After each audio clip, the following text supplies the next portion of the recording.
बोल तेरा भला दिनु का खातिर जौन ने सड़ क्यों माँ बोगी। बोल तेरा भला दिनु का खातिर जौन ने सड़ क्यों माँ बोगी। कि आपकी डिमांड नहीं, तो ये क्या बात हुई कि आपकी डिमांड नहीं है तो क्यों पास किया गया उनको। भगयान जो हम ते गोरु समझी की हकाणू चा खले की हम ते सुख पराल घ्यू दूध चाणू चा। उन्होंने कहा कि कौन वो भगयान है, वो कौन व्यक्ति है जो हमें पशुओं की तरह हाँक रहा है और खुद मलाई चाट रहा है। जो भगयान है वो इसी यहाँ अंदर बैठे हुए हैं, वो संस्कृत निदेशालय में अंदर बैठे हुए हैं। उत्तराखंड संस्कृति विभाग में पंजीकृत सांस्कृतिक दल और लोक कलाकारों ने देहरादून के डालनवाला स्थित संस्कृति निदेशालय में अपनी 10 सूत्री मांगों को लेकर धरना प्रदर्शन किया है। प्रदेश भर से आए कलाकारों ने उत्तराखंड संस्कृति विभाग में लंबे समय से चली आ रही अनियमितताओं और भ्रष्टाचार के मुद्दों से तंग आकर अपना प्रदर्शन किया। प्रदर्शन को अपना समर्थन देने उत्तराखंड के लोक गायक गणरत्न नरेंद्र सिंह नेगी, भू कानून संघर्ष समिति के संयोजक मोहित डिमरी, लोक गायक सौरभ मैठाणी, संस्कृति कर्मी नरेंद्र रोथाण सहित बड़ी संख्या में कलाकार उपस्थित रहे। इस दौरान कलाकारों ने लोक गायक नरेंद्र सिंह नेगी का प्रदर्शन में पहुंचने पर स्वागत किया और उनके साथ उठा जागा उत्तराखंडियों गीत गाकर अपना विरोध जताया। उठानो भगत ऐसे उठा जागा उत्तराखंडियों उठानो भगत। दरअसल उत्तराखंड के संस्कृति विभाग से जुड़े कई लोक कलाकारों को एक कार्यक्रम के लिए केवल 800 रुपए मिलते हैं, जो उनकी कला और मेहनत के मुकाबले बेहद कम है और इस मामूली राशि के लिए उन्हें 18% जीएसटी चुकानी पड़ती है। कलाकारों का आरोप है कि उत्तराखंड में स्थानीय कलाकारों का शोषण किया जा रहा है, क्योंकि 800 रुपए की मामूली राशि के लिए उन्हें सालों साल इंतजार करना पड़ता है और समय पर भुगतान न मिलने से कई कलाकार तंगहाली से भी जूझ रहे हैं।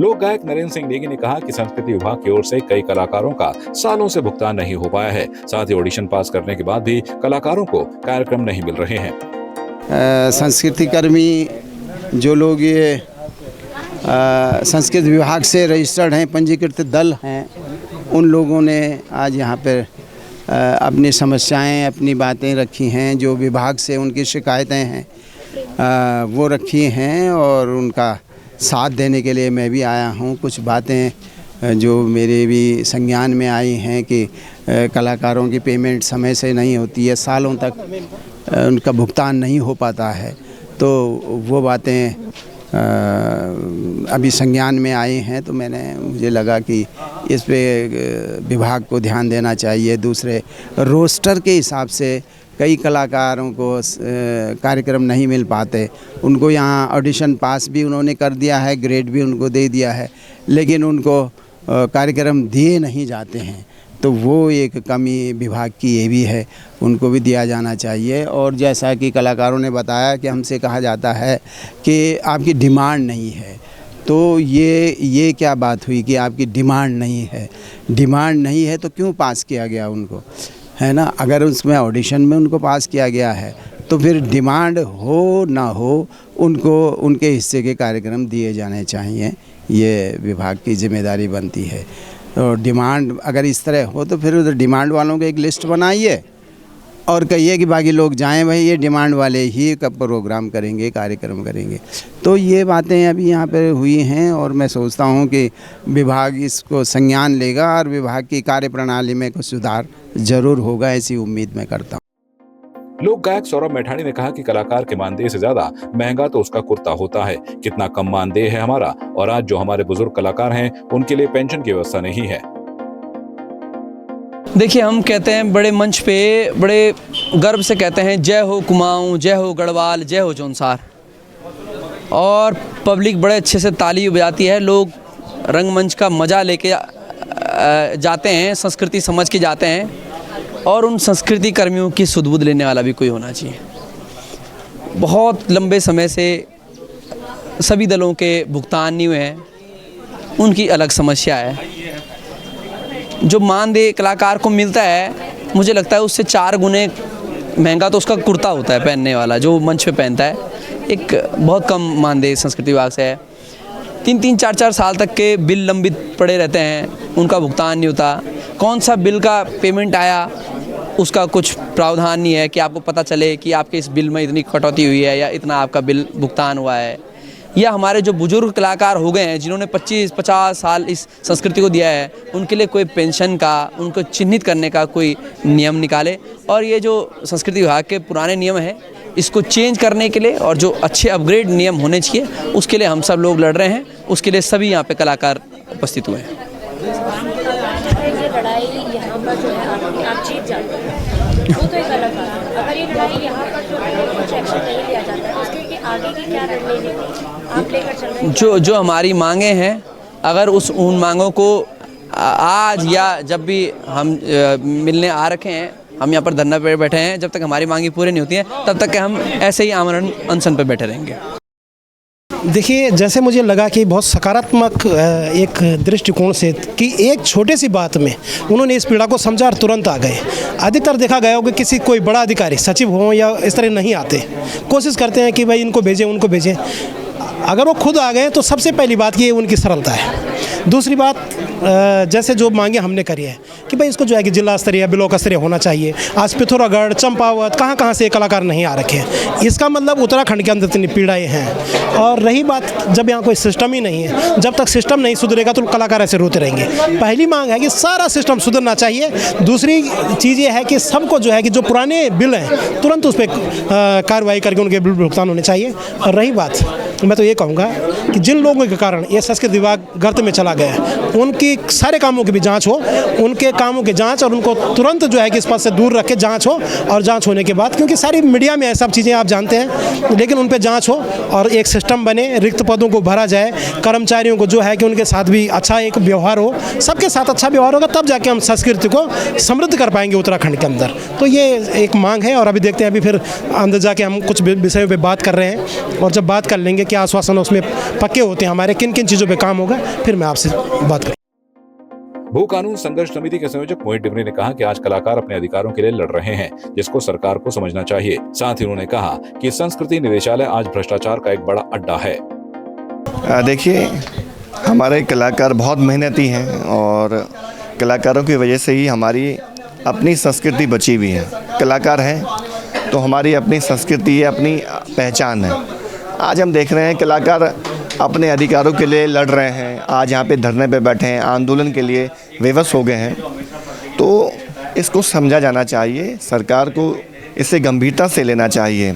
एक कलाकार जो दिन रात मेहनत करता है, दिन रात कार्यक्रमों में अपनी भागीदारी निभाता है, लेकिन जब उसका समय पर उसको मानदेय नहीं मिलता है, उसके बिलों का भुगतान नहीं होता है, तो कहीं ना कहीं कष्ट होता है। और आज देखिए कि आप मजबूरी में कलाकार यहाँ पर बैठे हुए हैं अपना सब कुछ छोड़ छाड़ के, तो उनकी जायज़ मांगे हैं। और हम ये कहना चाहते हैं कि जो संस्कृति निदेशालय है ये तो भ्रष्टाचार का एक बड़ा अड्डा बन गया है।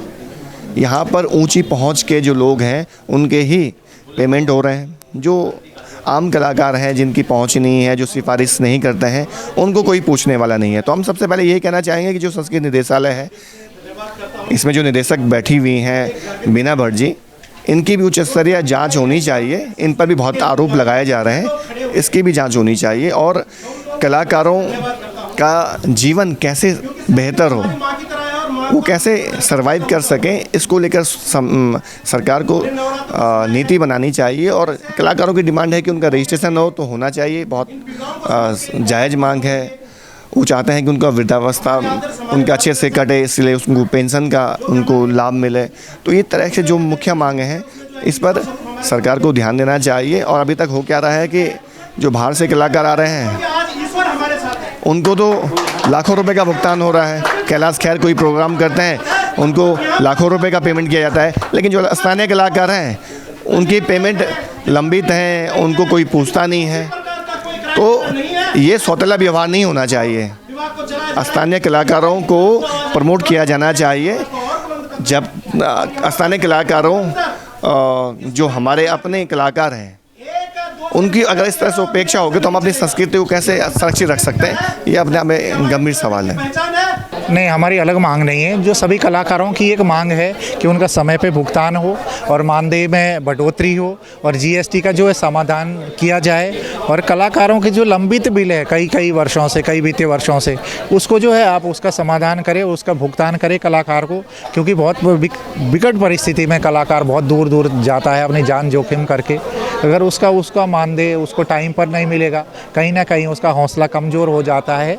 और जो आने वाले जो लोग हैं, नए जो संस्कृति के या कला के प्रति जो पहाड़ की जो लोग कलाओं को जीवित रखना चाहता है, उनका कहीं ना कहीं मनोबल गिर जाता है। वो देखता है कि जब पुराना आदमी हमारा बहुत परेशान है तो हम इस रास्ते में नहीं जाएं। सबसे पहले मैं संवाद 365 का बहुत आभार प्रकट करता हूँ कि जो कि आप समय समय पर हम कलाकारों की जो हमारी जो पीड़ा है उसको आम जन तक पहुँचाते हैं। आज यहाँ पर कलाकार हम इसलिए खड़े कि हर विभाग का एक मार्च फाइनल होता है, लेकिन मार्च फाइनल हम कलाकारों का कोई मार्च फाइनल है हमारे हमेशा एक जैसे दिन रहते हैं। कलाकारों की कभी टाइम से पेमेंट नहीं आती, उनका टाइम से भुगतान नहीं होता। और जो अन्य इनके जो कार्यक्रम होते, चाहे वो साउंड वाला हो, लाइट वाला हो, जो बड़े इवेंट हो, उनको ये उसकी मतलब मार्च में ये बड़े जो पेमेंट है उनको निकाल देते हैं, लेकिन कलाकारों की सूद देने वाला कोई नहीं है। बड़ा दुर्भाग्य है उत्तराखंड का। जब तक यहाँ पर कोई भी सच्ची बात है वो हमारी पीड़ा को समझते हैं, उसके बाद शासन उसका ट्रांसफ़र कर लेता है। अब नए आए हैं, पहाड़ी मूल के हैं, तो मैं ज़रूर समझता हूँ, क्योंकि वो पहाड़ी की भौगोलिक स्थिति को समझते हैं, तो ज़रूर मैं हमारी पीड़ा को समझेंगे। जीएसटी का मुद्दा, जैसा कि ऐसा हमारे जो नियम है, जो नियम बने हैं जीएसटी के, उसमें हमारे लोक कलाकार कहीं भी नहीं आते हैं। ये हमने इसके बारे में पहले भी बात की थी, और जो कि ये कहा गया था कि काश्तकार और कलाकार पर जीएसटी लागू नहीं होगी। तो हमने विभाग से रिक्वेस्ट भी करी कि क्या कहते हैं कि हम पे जीएसटी आप न लगाएं, क्योंकि हम सूचना से प्रोग्राम करते हैं, वहाँ पर भी हम कार्यक्रम करते हैं सांस्कृतिक, वहाँ पर कोई जीएसटी नहीं है। हम उत्तर क्षेत्र सांस्कृतिक केंद्र जितने 7 जोनल हैं उनसे भी कार्यक्रम करते हैं, वहाँ भी कोई जीएसटी लगती है। हम जितने भी मतलब सांस्कृतिक हमारी संस्कृति मंत्रालय जहाँ से भी हम कार्यक्रम करते हैं, कहीं पर भी जीएसटी का प्रावधान नहीं है। संस्कृति विभाग उत्तराखंड को छोड़ के बहुत से राज्य ऐसे भी हैं जहाँ पर जीएसटी नहीं ली जाती है। हमारे उसमें 18% जीएसटी हम पे करते हैं सारे कलाकार। और उसमें क्या है, एक देखो, एक कलाकार है, कलाकार का उद्देश्य क्या होता है कि हम अपने कल्चर को कैसे आगे बढ़ाएं, कैसे हम कल्चर के लिए काम करें। कोई एक इसके जो फीस आप सुन ही रहे हैं, जो फीस यहाँ पर मिलती है उससे किसी का परिवार नहीं पलता है। हर आदमी के अंदर एक जुनून होता है हर किसी चीज़ का, किसी का स्पोर्ट्स का होता है, किसी का सिंगिंग का होता है, किसी का डांसिंग का होता है, किसी का कल्चर को आगे बढ़ाने का होता है, कोई सामाजिक कार्यकर्ता होता है। हमें बचपन से ही, मैंने जैसे आपको पहले भी यहाँ पर अपने संबोधन में कहा था कि मैं भी 10 साल की बैंक की नौकरी छोड़ चुका हूँ केवल अपने कल्चर को आगे बढ़ाने के लिए। संस्कृति विभाग के सचिव युगल किशोर पंत ने कहा कि भुगतान की समस्या और मानदेय बढ़ाने की मांग को लेकर लोक कलाकार मुझसे मिले हैं, उनकी समस्या जायज है और हम जल्द ही इन मामलों का समाधान करेंगे। आज हमारे उत्तराखंड के लोक कलाकार यहाँ पे आए हैं और उन्होंने कुछ मांगें अपनी दी हैं, तो हम कोशिश करेंगे कि शीघ्र इनकी मांगों का हम निराकरण कराएं सकारात्मक दृष्टि से, ताकि हमारी कला, संस्कृति और जो लोक कला है वो बनी रहे, बची रहे और सभी के लिए सुविधा हो। देहरादून से संवाद 365 के लिए वीडियो जर्नलिस्ट लक्ष्मण के साथ चांदनी कुनियाल की रिपोर्ट। आपकी इस पर क्या राय है, हमें कमेंट कर जरूर बताएं। इसके साथ ही आप हमारे YouTube चैनल को सब्सक्राइब कीजिए। आप हमें Facebook, Instagram, Twitter पर फॉलो भी कर सकते हैं और संवाद 365 के साथ एक क्लिक में जुड़ने के लिए डाउनलोड कीजिए संवाद 365 ऐप।